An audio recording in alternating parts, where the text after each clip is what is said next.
Okay, UFC Vegas 54. Glad we talked about that one and tuned in because I think it was going under the radar like we previously mentioned, but what a card that was. I mean, I thoroughly enjoyed it. So let's dive into a couple notable moments here and then we'll recap the two fights that we broke down earlier in the week. So, starting on the undercard, Michael Johnson versus Alan Patrick, wicked knockout. That was a super fun fight. And the debut of Tetsuro Taira, that was a fun fight. He looks like a promising flyweight contender, so excited to see where he goes. And then also definitely make note the first fight, Andre Petrosky submitting Nick Maximov in like a minute and 16 seconds.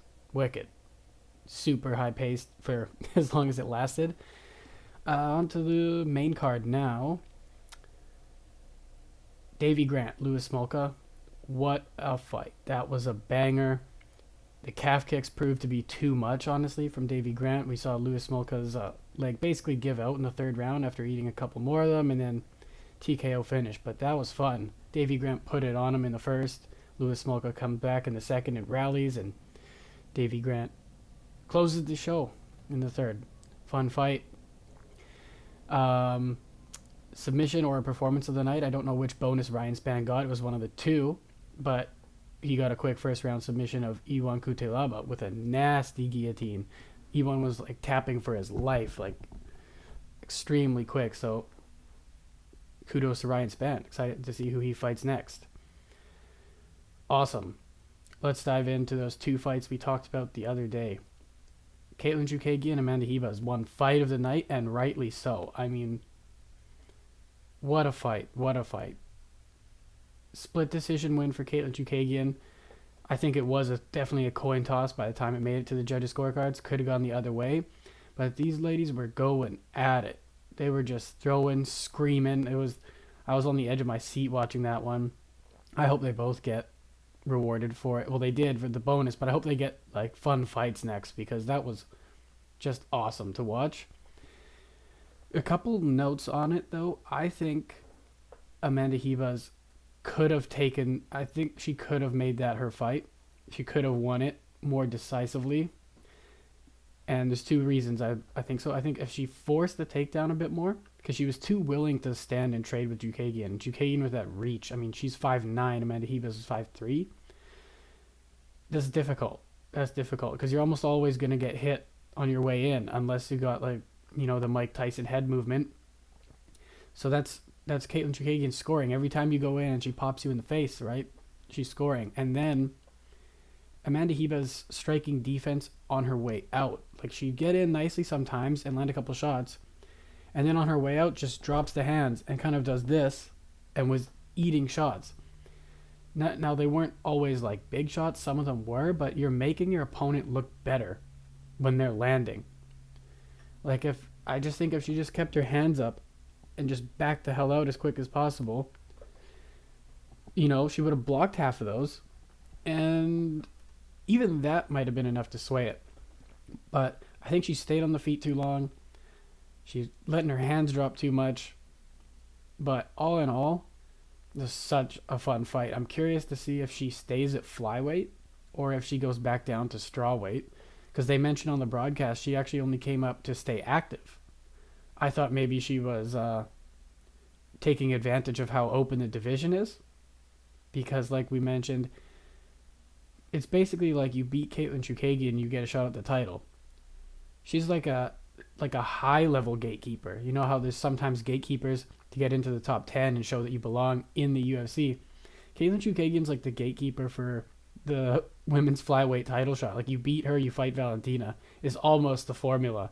So I was curious to see if that was her strategy, but it sounded like she wanted to stay active, and I'm sure she would have taken the title shot if she won and then they offered it. But maybe she liked her time at flyweight. She had fought there once before against Paige Van Zandt, I believe. So maybe she stays up there because she did look good. Very fixable mistakes, But you just have to be careful. One thing I was saying to my roommate while we were watching these fights is like, if she won that fight and then she fought Valentina with her hands down like that, not making it out of the first round. So that's something I really hope her coaches kind of hone in on when they get back to the gym and start working for the next one, because I went over it in the previous video. Like, Katlyn Chookagian has no finishes in the UFC. So she didn't have to really worry about that like vicious stopping power. But the other fighters you do, especially Valentina, because if Amanda Ribas stays at flyweight, I think she has real potential to eventually get that shot. I mean, she could get 2 wins basically and get a crack at it. You know? 1 win maybe. Like, who knows? It's that wide open. So she'll have to clean that up. As for Katlyn Chookagian, I mean, she's still the undisputed #1 contender. Like, what do you do with her? Do you give her the rematch? I feel like she's earned it because she's won 4 in a row, but I know they have Miesha Tate fighting Lauren Murphy on the July pay-per-view on International Fight Week, so I feel like they're trying to push Miesha Tate up with the name value and get her in the title fight, because Valentina versus Tate would be a big fight, because Valentina is just so dominant, but I don't know how well she sells, because she doesn't speak too much, she doesn't do too much media. She's just like, when she does, she just seems like the nicest person ever. Like, there's nothing, not that you need to be controversial or say wild things to sell tickets, but I think sometimes it's hard to sell those fights because we all know what's going to happen. And I'm the biggest Valentina fan. I would tune into all of her fights, but I can see how, from the business side, it might be difficult to sell. So I can see why they're trying to get Tate into that spot and then add the name value, sell more tickets. I think that'd be a good fight. Ultimately, I think Valentina would stop her, but I'll pay to see it. So I think that's the point. But yeah, overall, wicked fight. Definitely deserved fight of the night.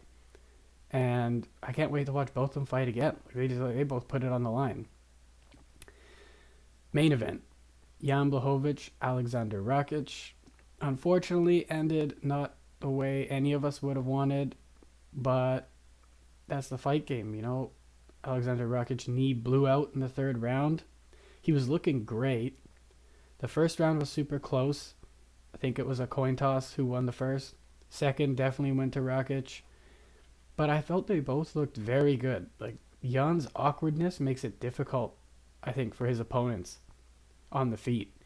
Like, his timing is unorthodox, and he's just like an awkward person the way he moves, and I think that's why we saw, like, in the Adesanya fight, he was able to have success on the feet, and he was having success with Rakic on the feet too, which is why I think Rakic went to the ground. Like, Rakic's lead leg, his lead calf, was mangled 3 minutes into the 1st round. The calf kicks were on point.